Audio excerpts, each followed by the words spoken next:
مولانا عبداللہ ربانی کے چینل میں آپ کا خیر مقدم ہے۔ آپ سے ریکویسٹ ہے کہ ویڈیو کو پورا دیکھا کریں، اسکپ نہ کریں۔ ویڈیو اچھی لگے تو لائک کریں، شیئر کریں، کامنٹس کریں اور چینل کو سبسکرائب کریں۔ السلام علیکم ورحمۃ اللہ وبرکاتہ۔ الحمد للہ وکفا وسلام علی عباده الذین اصطفى، اما بعد، اعوذ باللہ من الشیطان الرجیم، بسم اللہ الرحمن الرحیم۔ ولا تباشروهن وانتم عاکفون فی المساجد، صدق اللہ العظیم۔ اللہم صل علی محمد وعلی آل محمد كما صليت على إبراهيم وعلى آل إبراهيم إنك حميد مجيد، اللهم بارك على محمد وعلى آل محمد كما باركت على إبراهيم وعلى آل إبراهيم إنك حميد مجيد۔ محترم بزرگوں اور دوستو، بات شروع کرنے سے پہلے اللہ رب العزت سے دعا کریں کہ اللہ رب العزت میری زبان سے ایسی بات نکلوائے جو ہم تمام مسلمانوں کے لیے نجات کا ذریعہ بنے۔ ساتھ ہی ساتھ یہ نیت اور ارادہ کریں کہ جو بھی بات کہی جائے گی اس کو عمل کی نیت سے سنیں گے اور عمل کریں گے۔ میرے پیارے بزرگوں اور دوستو، رمضان المبارک کا بابرکت مہینہ چل رہا ہے، دوسرا عشرہ ختم ہونے کو ہے، تیسرا عشرہ شروع ہونے والا ہے، اور یہ بابرکت مہینہ سال میں ایک بار آتا ہے۔ ہم اپنے اعمال کا محاسبہ کریں کہ آج تک ہم نے کیا نیکیاں کی، اس مہینے میں ہماری نیکیوں میں کتنا اضافہ ہوا، اور اللہ تبارک و تعالی سے ہم نے اپنے گناہ کی کتنی مغفرت چاہی، اپنے گناہ کی کتنی بخشش کروائی۔ میں بار بار کہا کرتا ہوں کہ آدمی اپنے دل سے پوچھے، یہ دل خود بتائے گا کہ میں کس کنڈیشن میں ہوں۔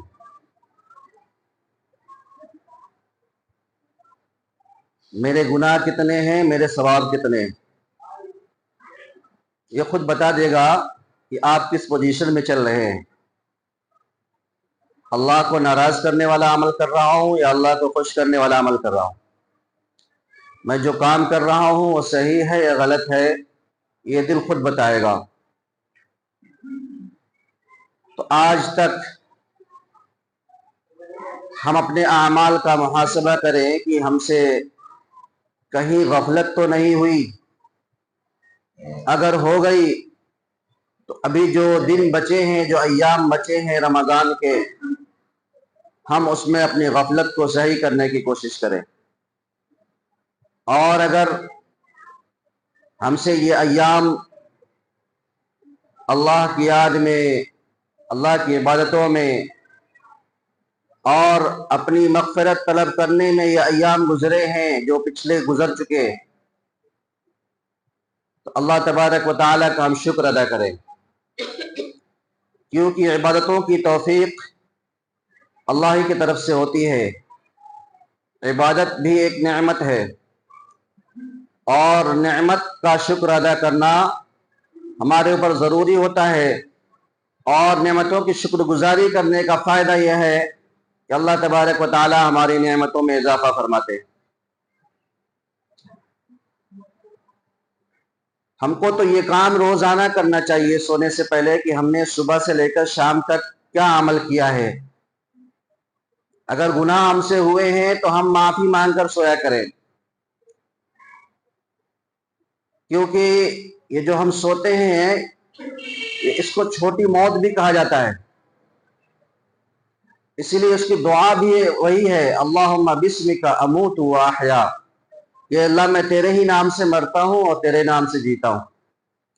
اور جب سو کر اٹھتے ہیں تو وہ دعا بھی اسی طریقے کی ہے، الحمدللہ الذی احیانا بعد ما اماتنا والیہ النشور، جس نے موت کے بعد زندگی دی۔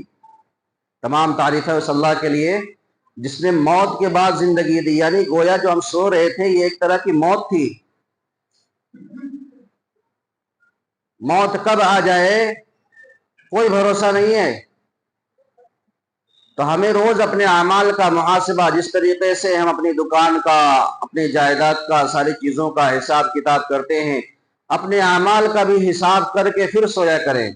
اگر غلطیاں ہوئی ہوں تو اس پر ہم توبہ استغفار کر لیا کریں، اور اگر ہم سے غلطیاں نہیں ہوئی ہیں، صرف اچھے اعمال ہوئے ہیں، تو اللہ تبارک و تعالیٰ کا شکر ادا کر کے سویا کریں، تاکہ کل صبح کو جب ہماری نیند کھلے تو ہماری نعمتوں میں اضافہ ہو.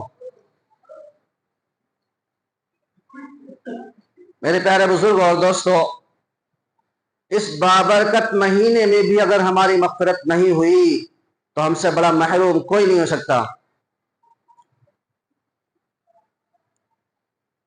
پھر جبرائیل علیہ السلام ڈنڈا لے کر کے آگے کھڑے ہوں گے نا، پھر بھی ہمیں مغفرت کی توفیق نہیں ہوگی، کیونکہ اللہ کے نبی صلی اللہ علیہ وسلم کی بددعا ہے، آمین ہے. حضرت جبرائیل علیہ السلام کی بددعا، اس پر اللہ کے نبی صلی اللہ علیہ وسلم کا آمین کہنا، وہ منبر جیسی بابرکت کی جگہ پر، کہ جو رمضان مبارک کا مہینہ پائے اس کے بعد بھی اپنی مغفرت نہ کروائے، ہلاکت ہو اس کے لیے، بربادی ہو. یہ حضرت جبرائیل علیہ السلام نے بددعا دی، اور اللہ کے نبی صلی اللہ علیہ وسلم نے آمین کہہ کر اس پر مہر لگا دی. تو آپ سوچیں کہ اگر ہماری اس مہینے میں بھی مغفرت نہیں ہوئی تو پھر کب ہوگی؟ اللہ تبارک و تعالی نے ہماری آسانی کے لیے شیاطین کو قید کر دیا، جہنم سے قیدیوں کو بے پناہ روزانہ چھوڑ رہے ہیں. اللہ کی محبتیں برس رہی ہیں، رحمتیں برس رہی ہیں. اللہ تبارک و تعالی مغفرت کے بہانے ڈھونڈ رہا ہے، آواز لگا رہا ہے، انتظار کر رہا ہے کہ میرا بندہ آج اب مجھ سے مغفرت چاہے گا، اب میرے اپنے گناہوں سے معافی چاہے گا، اب سیدھے راستے پر آ جائے گا. لیکن ہمارا یہ حال ہے کہ ہم صبح تو سحری کھا کر دن بھر بھوکے رہتے ہیں، باقی اس کے علاوہ روزے کا اور کوئی سمجھ میں نہیں آتا. تو روزہ بھوکا پیاسا رہنے کا نام نہیں ہے، اس پر بات ہو چکی ہے. بہرحال ہم اب زیادہ سے زیادہ، اب وقت بہت کم بچا ہے. رمضان المبارک کا جو بابرکت مہینہ چل رہا ہے، آدھا سمجھ لو ہو گیا، آدھا سے زیادہ ہو گیا ہے.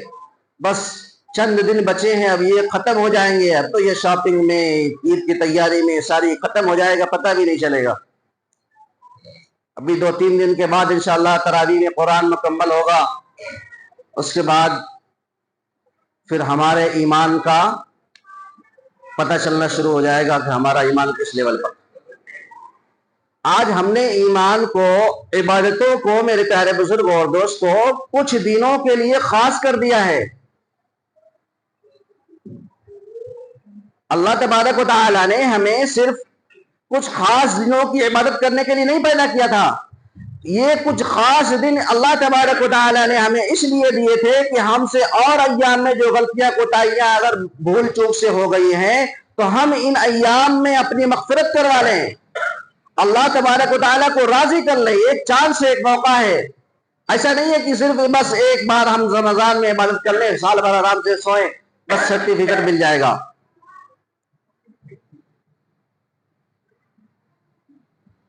اللہ تبارک و تعالیٰ نے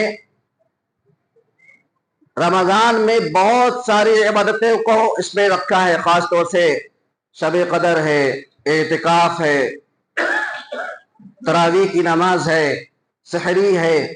ہم سحری کا اللہ کے نبی صلی اللہ علیہ وسلم نے فرمایا کہ سحری کھایا کرو، سحری کھایا کرو، سحری کھانے میں برکت ہے. زبردستی کہا جا رہا ہے کہ کھاؤ، تھوڑا ہی کھاؤ، ایک کھجور کھا لو، ایک گھونٹ پانی پی لو. لیکن بہت سارے لوگ اس میں بھی کوتاہیاں کرتے ہیں کہ من نہیں کر رہا ہے، پیٹ میں جگہ نہیں ہے.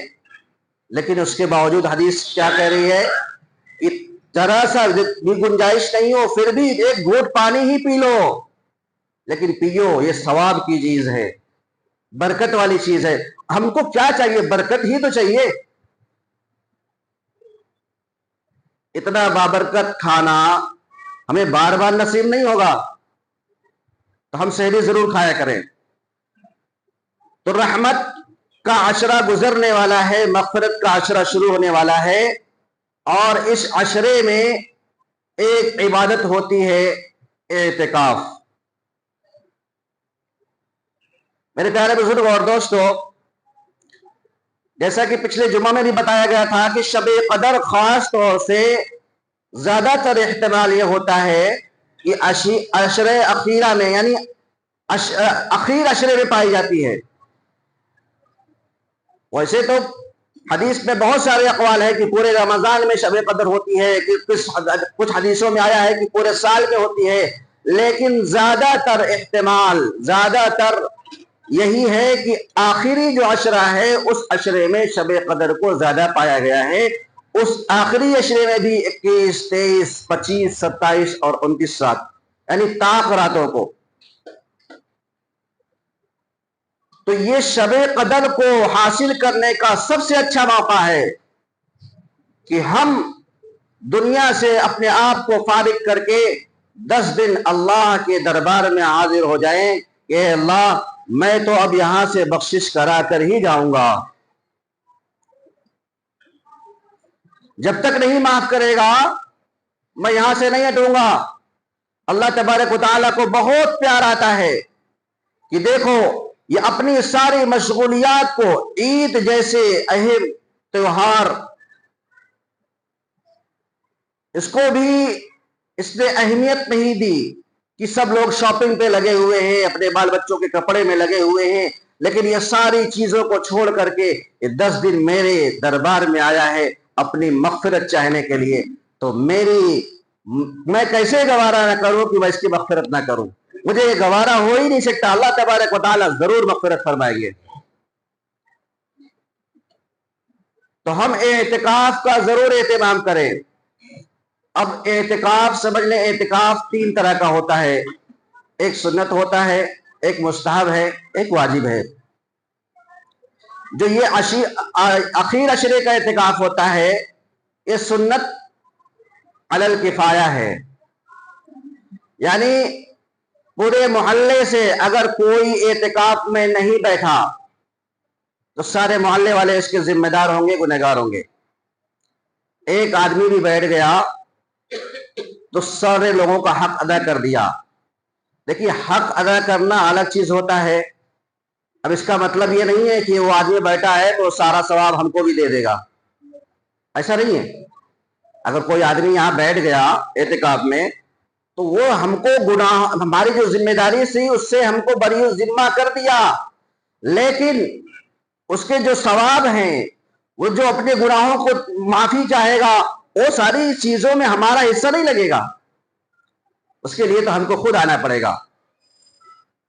تو یہ سنت علی الکفایہ ہے. یہ رمضان کے اخیر عشرے میں کیا جاتا ہے. 20 رمضان کو، یعنی 21ویں شب، مغرب سے پہلے عصر کے بعد سے آدمی مغرب سے پہلے اپنی بستر لے کر کے 20 رمضان کو یہاں پر آ جائے، اپنی ساری ضرورتوں کی چیزوں کو لے کر کے آ جائے، اور جب چاند نکل جائے اس کے بعد پھر یہاں سے مسجد سے باہر جانے کی اجازت ہوتی ہے.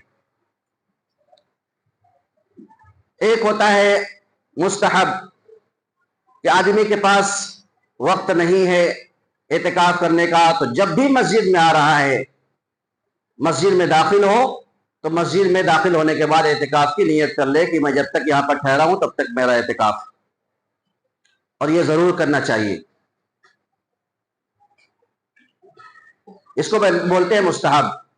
اور ایک ہوتا ہے واجب، کہ ہم نے نظر مان لی کہ میرا فلاں کام ہو گیا تو میں اتنے دنوں کا اعتکاف کروں گا، اب اس کو پورا کرنا ضروری ہے، واجب ہے، اگر نہیں کرا تو گنہگار ہوگا. اب کچھ باتیں اعتکاف میں جو بیٹھتے ہیں ان کے لیے بھی بتا دیں. دیکھیے، ہم دنیا سے فارغ ہو کر کے آتے ہیں، ساری چیزوں سے اپنے آپ کو فارغ کر کے آتے ہیں، لیکن یہاں پر بیٹھ کر کے بھی ہم سے غیبتیں ہو جاتی ہیں. میں بار بار کہا کرتا ہوں، غیبت سے بہت زیادہ ہم پرہیز کریں. غیبت سے بہت زیادہ پرہیز کریں. یہ غیبت بہت ہی خطرناک وائرس ہے، سارے ہمارے عبادتوں کو ختم کر دیتا ہے. تو ہم غیبت سے پرہیز کریں، فالتو دنیا کی باتیں کرنے سے ہم پرہیز کریں، اور مسجد کے باہر ہم زیادہ وقت نہ گزاریں. جو ضرورت ہے استنجا کرنے کی، وضو کرنے کی، اسی کے لیے ہم جائیں. باقی مسواک لے کر کے وضو خانے میں بیٹھ کر کے گھسنا آدھا گھنٹہ 15 منٹ 20 منٹ، یہ سب چیزوں سے ہمارے اعتکاف خراب ہو جاتے ہیں. بار بار مسجد کے باہر جانا، بار بار باہر والوں سے بات کرنا، اور بھی بہت سارے مسائل ہیں. تو ہم میرے پیارے بزرگ اور دوستو اعتکاف میں بیٹھے ہیں، اعتکاف کی مکمل جانکاری لیں. لیکن یہ اعتکاف اللہ تبارک و تعالیٰ کو منانے کا بہت بہترین موقع ہے، اپنے گناہوں کی بخشش کرانے کا بہترین موقع ہے. اللہ ہم سب کو اعتکاف کرنے کی توفیق عطا فرمائے. اب دوسری ایک چیز ہے صدقہ فطر. ہم عید مناتے ہیں، غریب بھی عید منائیں گے. اللہ تبارک و تعالیٰ نے ہمیں مالدار بنایا ہے، ہم اللہ کا احسان ادا کریں، اللہ کا شکر ادا کریں. غریبوں کی بھی عید کی ذمہ داری اللہ تبارک و تعالیٰ نے ہم مالداروں پر دی ہے، جو مالدار ہیں. صدقہ فطر کس پر واجب ہے؟ جس کے پاس 52.5 تولہ چاندی یا 7.5 تولہ سونا یا 52.5 تولہ چاندی کے بقدر اس کے پاس نقد موجود ہو، یا اتنا اس کے پاس تجارت کا سامان ہو جتنے میں ہم 52.5 تولہ چاندی خرید سکتے ہیں، یا ہمارے پاس ضرورت سے زیادہ سامان ہمارے پاس رکھا ہوا ہو، سال بھر میں کبھی یوز ہی نہیں ہوتا. یہ ایک چیز ایکسٹرا ہے زکوٰۃ کے نصاب سے. زکوٰۃ کے نصاب میں یہ چیز نہیں ہے جو ہمارے پاس ضرورت سے زیادہ سامان ہو، لیکن صدقہ فطر کے نصاب میں یہ چیز بھی شامل ہو جاتی ہے. ہمارے پاس جو ضرورت سے زائد سامان ہے ہم اس کو استعمال نہیں کرتے، اور وہ ان چیزوں 52.5 تولہ چاندی کی قیمت کے برابر، یا یہ 52.5 تولہ چاندی، یہ ضرورت کے زائد سامان، کچھ نقد، یہ ساری چیزوں کو ملا کر 52.5 تولہ چاندی کی قیمت کے برابر ہو جا رہا ہے، تو ہمارے اوپر صدقہ فطر واجب ہے، ہم کو صدقہ فطر دینا پڑے گا. اور اس کے لیے سال گزرنا ضروری نہیں ہے. عید کی صبح صادق سے پہلے اگر ہمارے پاس پیسہ آ گیا، کہیں سے اتنی رقم آ گئی، یا ہمارے پاس اتنا چاندی آ گیا، اتنا سونا آ گیا، یا کہیں سے پیسہ آ گیا، یا ہمارے پاس ہم تجارت کا سامان، ہم نے کوئی بزنس شروع کر دیا، تو اب ہم کو صدقہ فطر دینا واجب ہے. یہ چیز ہوگی مسئلے کے بعد سے. اب صدقہ فطر کیا دیا جائے، کتنا دیا جائے؟ میں تو اس کے بہت خلاف ہوں. میں بچپن سے سن رہا ہوں، ہر مسجد میں اعلان ہو جاتا ہے صدقہ فطر فی آدمی 50 روپیہ رکھ دیا گیا ہے، 40 روپیہ رکھ دیا گیا ہے. کہاں سے آتا ہے، کس طریقے سے آتا ہے، سمجھ میں نہیں آتا مجھے. جو شریعت ہمیں بتا رہی ہے ہم وہ بات لوگوں کو بتائیں. ہم کیوں فکس کر رہے ہیں کہ 50 روپیہ ہی صدقہ فطر ہے؟ ہم یہ دیکھیں کہ ہمارے نبی صلی اللہ علیہ وسلم نے صدقہ فطر میں کیا دیا ہے، صحابہ کرام نے صدقہ فطر میں کیا دیا ہے. یہ آسانی ہے صدقہ فطر جو ہم دیتے ہیں، 50 روپے 40 روپے 60 روپے، یہ آسانی ہے، یہ آخری درجہ ہے. ورنہ اعلیٰ درجے کی صدقہ فطر کشمش ہے. 3.5 کلو کشمش کی جو قیمت ہوگی وہ ہمیں صدقہ فطر ایک آدمی کا ہے. اور اس کے بعد کھجور ہے، وہ بھی 3.5 کلو ہے. اس کے بعد جو ہے، اس کے بعد گیہوں ہے. اور ہم لاسٹ والا پکڑ کر کے جو 10,000 روپے کما رہا ہے وہ بھی 50 روپے صدقہ فطر دے رہا ہے، جو 10 لاکھ کما رہا ہے وہ بھی 50 روپے صدقہ فطر دے رہا ہے. تو میرے پیارے بزرگوں اور دوستوں، صدقہ فطر ہم ادا نہیں کرتے، صدقہ فطر اپنے اوپر سے پھینک دیتے اٹھا کر کے. یہ میرے ذمہ تھا، میں نے اٹھا کر پھینک دیا ہے. صدقہ فطر کا مقصد کیا ہے؟ کہ غریبوں کی عید بھی اچھی طریقے سے ہو جائے. آپ ذرا یہ بتائیں کہ ہمارے 50 روپے سے غریب عید بنا سکتا ہے؟ ارے 50 روپے میں 1 لیٹر دودھ بھی نہیں آئے گا. ہم تو سیوئیوں کی پوری بڑی بڑی پتیلیاں بنا کے رکھتے ہیں. تو صدقہ فطر 50 روپے، ہمارے 50 روپے نکالنے سے غریب کی عید کیسے ہوگی؟ تو میرے پیارے بزرگ اور دوست، اللہ کے نبی صلی اللہ علیہ وسلم نے ہمیشہ کشمش کا صدقہ فطر ادا کیا ہے. تو جس اعتبار سے اللہ تبارک و تعالیٰ نے ہمیں بنایا ہے ہم اس لیول کا صدقہ نکالیں. ابھی دنیا کا کام ہوگا, دنیا کا کوئی کام ہوتا ہے تو ہم جو ہے اپنے آپ کو دکھاتے ہیں. شادی بیاہ کا ہی معاملہ لے لے کہ وہ اس نے اتنا کیا تھا تو میں تو اتنا بڑا آدمی ہوں, اس سے بڑا ہوں, میں کیوں اتنا کم کروں گا, میں تو اس سے زیادہ کروں گا. تو دین کے معاملے میں بھی ہم ذرا آگے بڑھے. تو صدقہ فطر 4 طرح کا ہوتا ہے. ان 4 طرح میں ہم جس لیول کے ہیں اس لیول کا صدقہ فطر ادا کریں.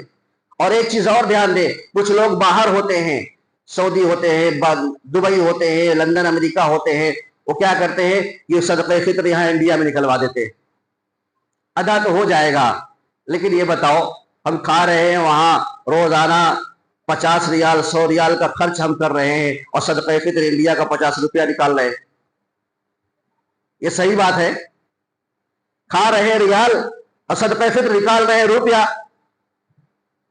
یہ تو پھر دین کے ساتھ چلاکی ہو گئی, دین کے ساتھ مذاق ہو گیا. تو پھر یہ زبردستی ہو گیا کہ ہم کو صدقہ فطر, جیسے میں نے کہا, نکال کے پھینک دینا ہے, یہ نکال کے پھینکنا ہوا. ہمیں صدقہ فطر خوش دلی سے نکالے اور صدقہ فطر عید سے پہلے نکال لے تاکہ یہ غریبوں تک پہنچ سکے. دیکھیے نکالنا بھی ہمارے اوپر ضروری ہے اور صدقہ فطر کو اس کے مستحق تک پہنچانا بھی یہ ہماری ذمہ داری ہے. بہت سے فقیر یہ جو آج گھوم رہے ہیں نا, یہ نقلی فقیر, اس میں تو 80% مسلم بھی نہیں ہیں جو گھوم رہے ہیں, اور ہم ان کو دیکھ کر کے سوچتے ہیں کہ ہمارا صدقہ فطر ادا ہو گیا, ہماری زکوٰۃ ادا ہو گئی. یہ بھی ہماری ذمہ داری ہے کہ زکوٰۃ بھی نکالنا ہے, صدقہ فطر بھی نکالنا ہے اور اس کو اس کے مستحق تک پہنچانا ہے. اگر مستحق تک نہیں پہنچا تو ہماری زکوٰۃ, ہماری صدقہ فطر ادا نہیں ہوگی. تو میرے پیارے بزرگوں اور دوستو, ہم جس لیول کے ہیں, اللہ نے ہمیں جس لیول کا بنایا ہے, میں نے اس کی ترتیب بھی پچھلے سال بھی بتائی تھی, اس سال بھی بتائی. اگر ہم کشمش کا پورے پریوار کا نہیں نکال سکتے تو کم سے کم ایک آدمی کا کشمش کا نکال دیں, ایک آدمی کا کھجور کے اعتبار سے نکال دیں, ایک آدمی کا جو کے اعتبار سے نکال دیں, پھر ایک کا جو ہے گیہوں کے اعتبار سے, ہمارا تینوں میں حصہ لگ جائے گا. ہم اپنے آپ کو جس طریقے سے ہم دنیا کے معاملے میں آگے بڑھتے ہیں, دین کے معاملے میں بھی اپنے آپ کو بڑا سمجھے. اللہ کا احسان, اللہ کا شکر مانے کہ اللہ تبارک و تعالیٰ نے ہمیں اس لیول کا بنایا ہے. تو ہمیں صدقہ فطر صحیح طریقے سے ادا کرنا ہے. سب کریں گے انشاءاللہ. تو میرے پیارے بزرگوں اور دوستوں, ساری چیز کا خلاصہ یہ ہے کہ ہم جو ہے صدقہ فطر صحیح طریقے سے ادا کریں. اب یہاں پر ایک چیز کا خیال رکھیں کہ صدقہ فطر جو آدمی گھر کا ذمہ دار ہے اس پر بھی ضروری ہے, اور جو نابالغ بچے ہیں اس کا بھی صدقہ فطر نکالنا اس آدمی پر ضروری ہے. بالغ بچوں کا صدقہ فطر اس پر ذمہ داری نہیں ہے, جو بالغ ہے اس کی ذمہ داری ہے. اگر وہ صاحب نصاب ہے تو وہ صدقہ فطر نکالے گا, اگر نہیں ہے تو نہیں نکالے گا. ہاں, اگر کوئی آدمی بالغ بچوں کا بھی صدقہ فطر نکال رہا ہے, کان کھول کر کے سنیں, اگر کوئی آدمی اپنے بالغ بچوں کا بھی صدقہ فطر نکال رہا ہے تو ان سے پوچھنا ضروری ہے. کیونکہ صدقہ فطر ایک عبادت ہے اور عبادت بغیر نیت کے نہیں ہوتی. سمجھ میں آ رہی بات؟ عبادت بغیر نیت کے نہیں ہوتی. اس لیے بالغ بچوں کا صدقہ فطر نکالنے سے پہلے اس بات کا ضرور خیال کریں کہ ان سے ہم پوچھ لیں تاکہ صحیح طریقے سے صدقہ فطر ادا ہو سکے. صحیح طریقے سے گزارے. رمضان تراویح پوری مکمل پڑھے, نہیں کہ تراویح ختم ہو گئی بس ختم, قرآن مکمل ہو گیا آج کے بعد تراویح نہیں ہوگی. تراویح تو پورے مہینے ہے, یہ پورے مہینے تراویح پڑھنا الگ سنت ہے, اور رمضان میں جو یہ قرآن پاک کا تراویح میں مکمل کرنا یہ الگ سنت ہے. لیکن ہم سمجھتے ہیں کہ جب تراویح میں قرآن مکمل ہو گیا تو بس تراویح مکمل ہو گئی. تراویح پورے سال ہے, آخری دن تک ہے نا, چاند نکلنے سے پہلے والی جو رات ہوتی ہے اس رات تک تراویح ہے. تو ہمیں پورے تراویح کو پڑھنا ہے, صدقہ فطر ادا کرنا. اللہ تبارک تعالیٰ سے دعا کرے کہ اللہ تبارک و تعالیٰ ہمیں دین کی صحیح سمجھ عطا فرمائے. وآخر دعوانا الحمدللہ رب العالمین.